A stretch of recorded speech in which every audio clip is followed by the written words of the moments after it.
You're good? We're good? All right. Everybody good? It's okay. David, I didn't see any visible reaction from Catherine. What is your reaction to this? I didn't note any visible reaction either. So, in terms of her reaction, I can't speak to. We respect the judge's decision. It's obvious that Judge Bonifant spent a long time evaluating the legal standard and evaluating the evidence presented. I don't agree with his decision, but we certainly respect it. I understand it.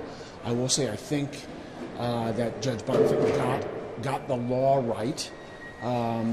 Respectfully, I disagree with the application in this case, but we understand his decision and we'll have to move on from there. Are you concerned about Catherine's mental well-being now that this is going forward? I've been concerned about her mental well-being since 2014.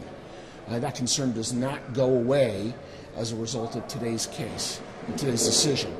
I know that Catherine is now going to be the one who's going to have to make the various decisions because it's her case.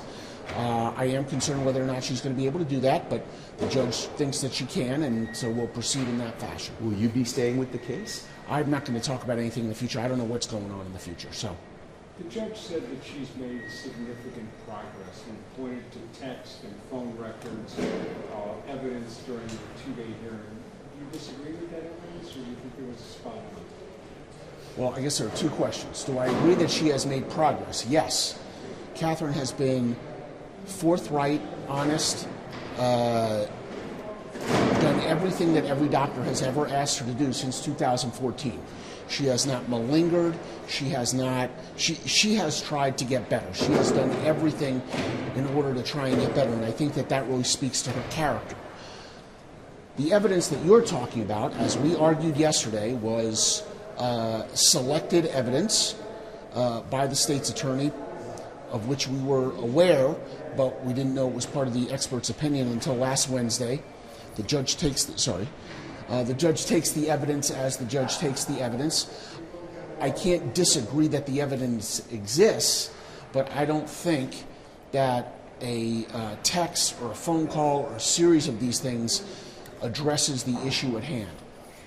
But the judge made his decision and we respect it. David, you talked about how, or the judge talked about how, even though someone might be suffering from schizophrenia, that does not mean that they're incompetent to stand trial. We've talked to other law firms also said there have been those who have suffered from psychosis and were able to still stand trial. Can you talk a little bit about what makes Catherine different in this case and why she... I'm not sure, other than what you heard over the last 2 days, that I could really speak to that.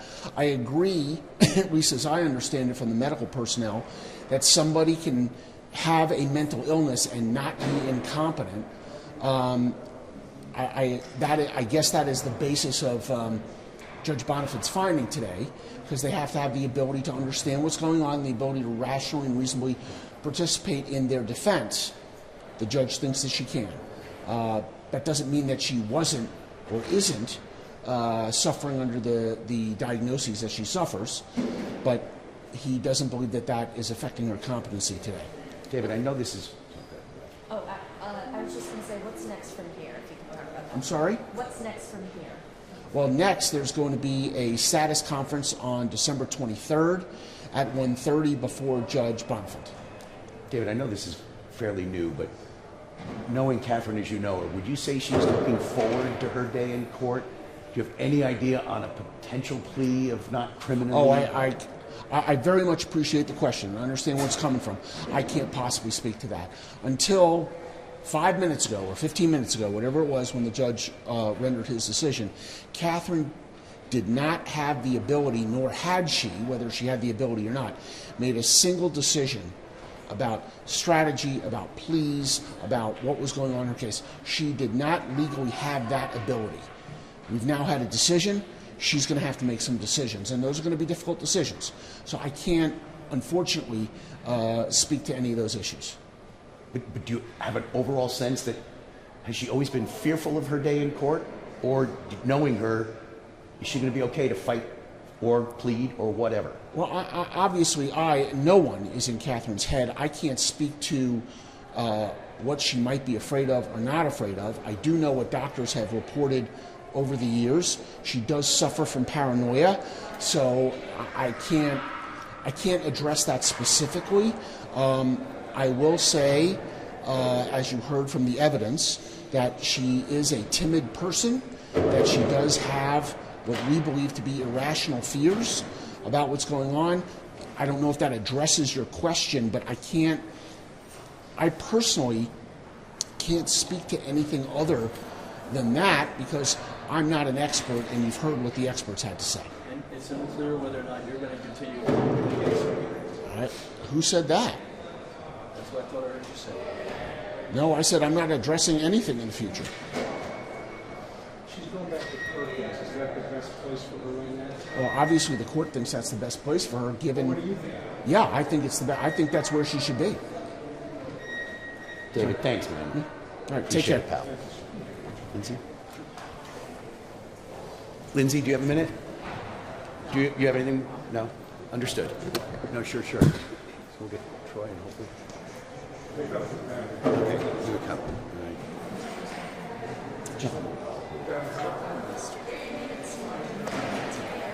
I thought just up here. You're good with the time. Oh, thank you. Hey, more coming right now. Okay? Just let you know.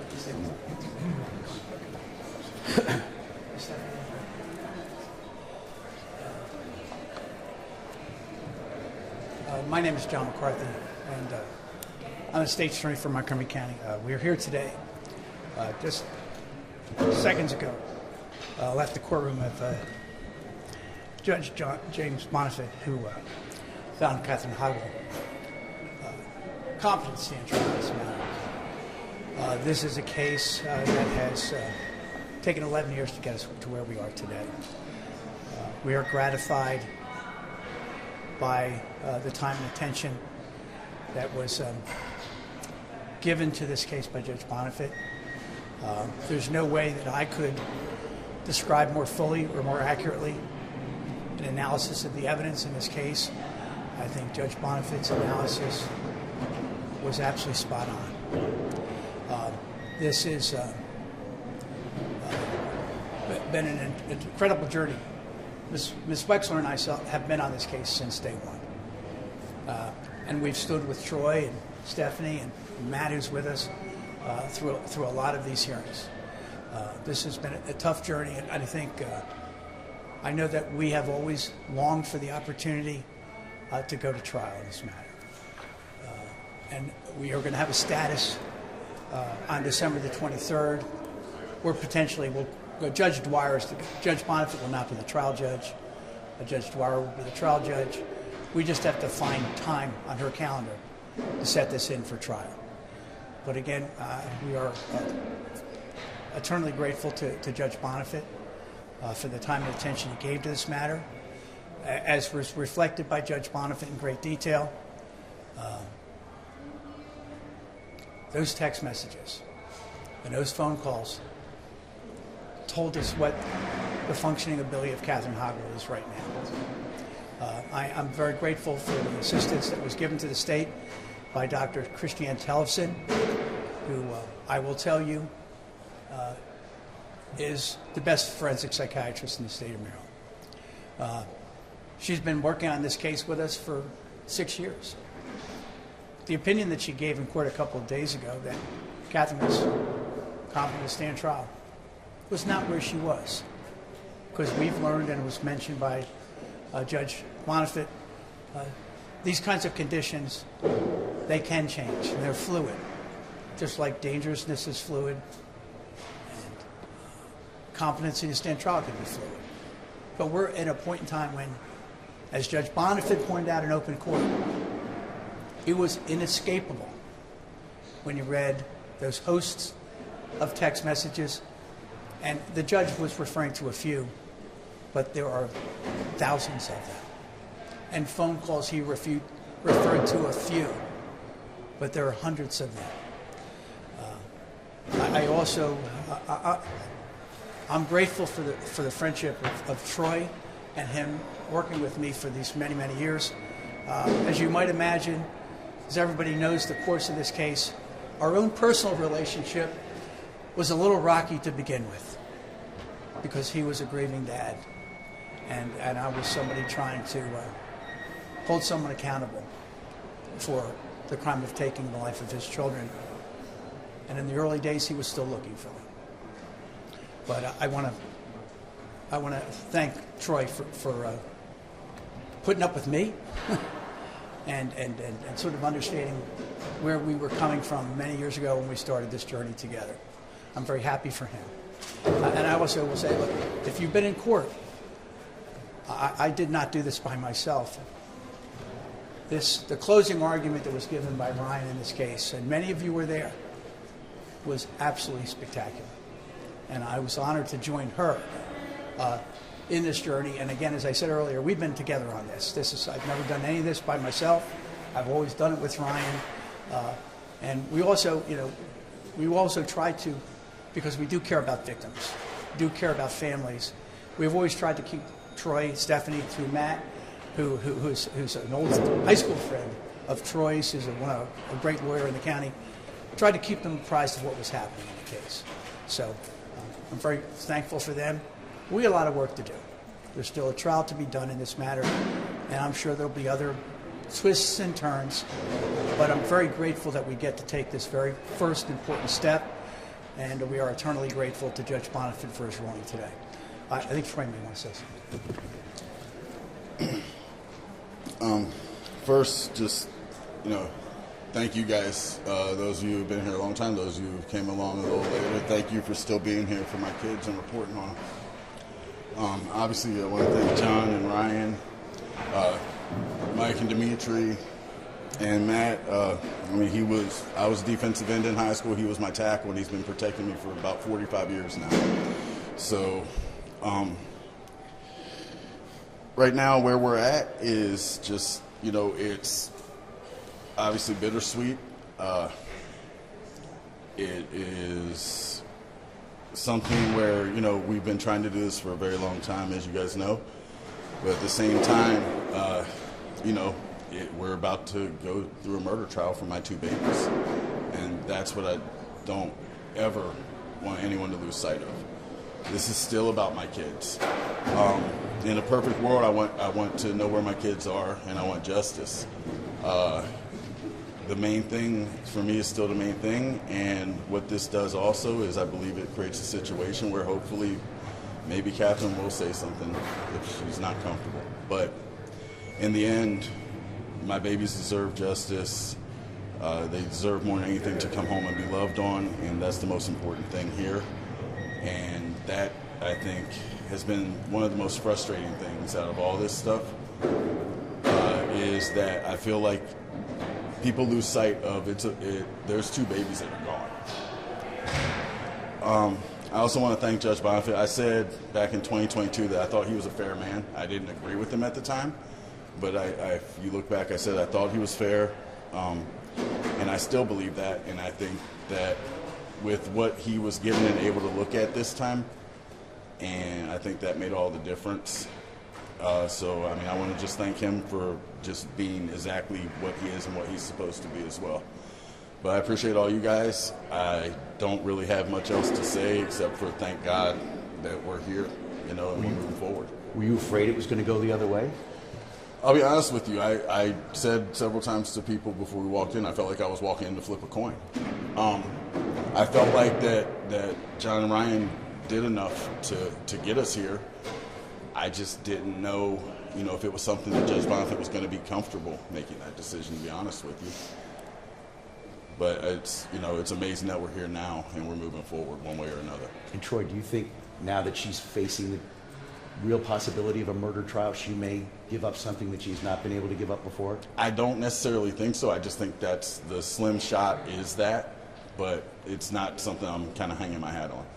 I think we're going to wind up, possibly. I think that it's going to be, like I've said before, I think we're going to have to keep searching for my kids, and I either find them or die trying. John, can you clarify something? As far as the text messages, the phone calls, were from the jail. So was that crucial because you wouldn't have gotten the same thing from Perkins? Is that correct? I don't think we could have gotten the same thing from Perkins. at the jail, if you are an inmate in Montgomery County, you have the opportunity to use the phone. When you place a phone call, the first thing you hear is a recording that the lines are, these are not confidential phone calls, and you're permitted to say whatever you want to say. And those phone calls are recorded. And so that was an insight, and this was said in open court. Those text messages and those phone calls were an insight as to how she really acted, what she really understood, how she was really coordinating her efforts with her attorney and in some instances family members. It wasn't us guessing, it wasn't us arguing. They were hearing the words directly from Catherine herself. And so, But you wouldn't have gotten we wouldn't have had, the calls are not recorded at Perkins, we would have not have gotten them. And also, in the text messages, if you go to jail in Montgomery County, they give you an iPad. And that iPad, I think it operates from 6 o'clock in the morning till 10 o'clock at night or something like that, then they shut it down. And you can use this to communicate with people, and that's also not confidential. We would not have really got the insight that you get into the mind of this individual that we were trying to prove was competent. I think that was uniquely powerful. Quite candidly, going up in court, if you listen, go back to what Judge Bonifant said, go back to what he ruled. He constantly kept coming back in his reasoning, hearkening to what was said in the text messages or what he heard on the phone calls. And also, when you get to listen to the phone calls, you hear the rhythm, you hear the voice, and you also are listening, I'm sure, for any kind of sense of delusions or psychosis as you're listening to it, because you can say whatever you want to say, but now you have something that's a real clear look at how she's functioning. Again, I ask you to go back to what Judge Bonifant said in court, but he had the advantage of this, and we would not have had that. And we did not have that from Perkins. When she went back to Perkins, we didn't have that. Is there any possibility that this could be excluded because of attorney-client privilege issues if she's talking to her attorney? We don't have any record. The phone calls between Catherine and her attorney were not what we played, not what we have. Those phone calls are confidential. We didn't have them. We didn't supply them. That's not what we're listening to. The phone calls that are recorded are private phone calls to non-professional individuals that are family members. Yeah, but we don't. So anything that was said between Catherine and directly with Mr. Felsen, we don't have privy to that. We're not permitted to have that. We never had that. John, you look fired up now. When you first came out, it looked like you were fighting tears. Look, it's been a long time. It's been a long time, and I think because we had been through this for so many times. I know what we believed. We know what we thought we heard in the messages, but it was not within our control. And I thought, Hey, Dan, give her a second. and I also think that, look, there's only so many times you can do this. There's only so many times you can go through this. So this, to me, this was our best and potentially final shot at this. And there was one thing I wanted to ask you about the text messages and calls in court. It seemed like you were prepared to, let the judge go through, thousands of text messages, phone calls, and then there was a conversation with you and him. Can you talk a little bit more about that conversation, why you all decided not to submit all of those text messages and phone calls? May I, look, we wanted to proceed. Yeah. May I say, maybe a perfect example is yesterday we were deciding, and there was some issue about whether or not all of the text messages and all the phone calls would go in. Now, if you were in court, we played a couple of dozen in court, but there are many, many others. We were not trying to cherry pick what the judge had. We wanted him to have them all. He asked a question about how many there were. Quite candidly, I think he was surprised to find out there were so many, and so he was asked us before we decided not to put that in. He asked us if we could reduce it to some kind of a manageable number where we gave him the ones that actually mattered, and we were prepared to do that. But then I actually went out and talked to the family. Not that they look. Troy didn't make the decision, but I listened to him, and I listened to Matt, and I listened to the other people in the room that were with me at the time. I listened to Ryan, because I can tell you the first person who started telling me it's how vital she is. One of my anchors here, she said, "Look, we don't need that. Let's just go forward. Let's not make another issue about it. We have enough." And I just said, "Look, do you want to fight this, or you want to go forward today?" And I think we got to a consensus in the back room after we discussed it, and came back in and said, "We're ready to go." And has that all been Thanks.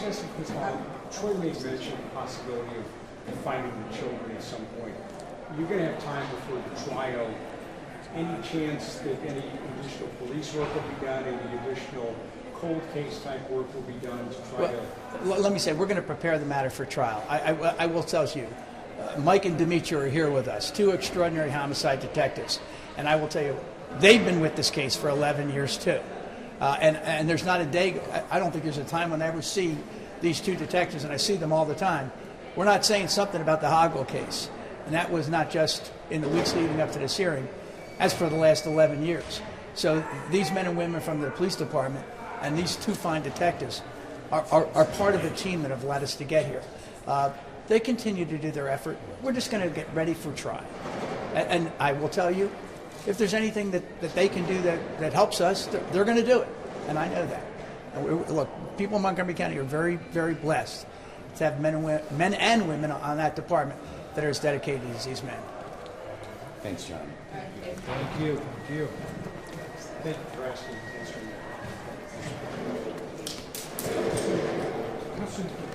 I'm going to try to get it when I get home.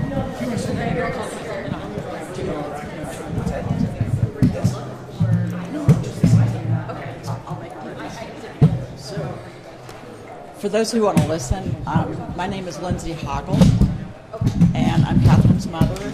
I want to go on record as saying that Judge Bonifant was very fair, that the series of findings on incompetence were explained and made sense from those decisions 11 years ago.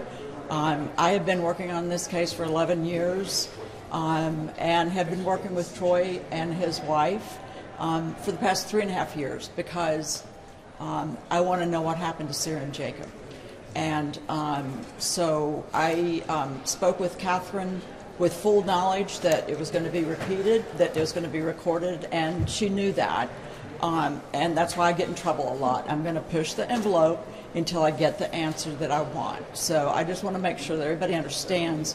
I think this really gave a good view of the past 11 years in terms of her care. She was not allowed to have any therapy until the charges were dropped. So for the first 8 years, she received no therapy. And so I'm thrilled that she's improved since then. And I'm not giving up on an answer one way or another that we get it. And I just want to make sure that you know that I'm still looking for Sarah and Jacob and for the answer of what happened. And so I hope that we still have that communication to do so. Thank you all for coming.